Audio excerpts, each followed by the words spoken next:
यूरोपीय देश साइप्रस के हेलियोस विमान की दुर्घटना को सालों से भुतहा करार दिया जाता था। इसे यूरोपीय इतिहास की सबसे बड़ी विमान दुर्घटना माना जाता है। 2005 में जब ये विमान दुर्घटनाग्रस्त हुआ था, तब कहा जाता था कि भूत प्रेत या अभिशाप की वजह से प्लेन में कुछ ऐसा हुआ था कि सब बेहोश हो गए थे और 121 पैसेंजर्स के साथ ये प्लेन क्रैश हो गया था।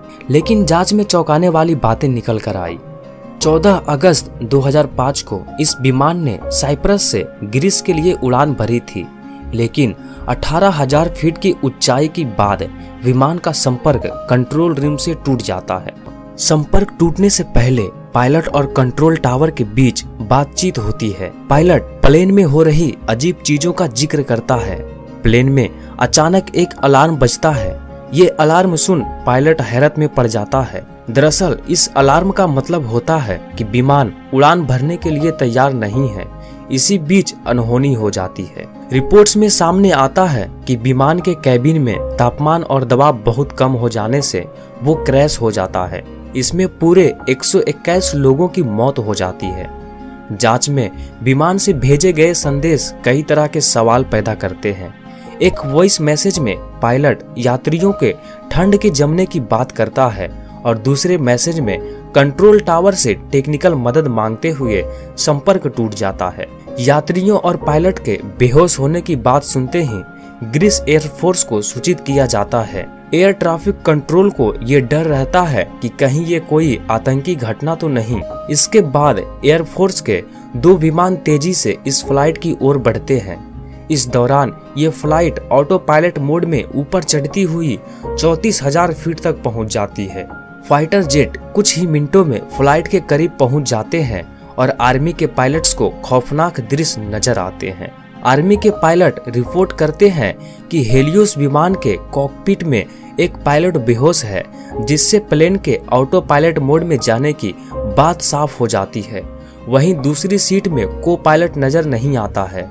इसके अलावा पूरे विमान में पैसेंजर्स बेहोश नजर आते हैं और ऑक्सीजन मास्क लटके हुए होते हैं। इससे साफ होता है कि विमान के अंदर कम दबाव है। प्लेन के बाईं ओर मौजूद दूसरे फाइटर प्लेन का पायलट हेलियोस के कॉकपिट में किसी को देखता है। माना जाता है कि ये कोई फ्लाइट अटेंडेंट था। तत्काल इसकी सूचना कंट्रोल रूम को दी जाती है। एयर ट्रैफिक कंट्रोल लगातार हेलियोस से संपर्क करता है, पर कोई जवाब नहीं आता। तभी प्लेन के बाएं इंजन में ईंधन खत्म होने से वो बंद हो जाता है।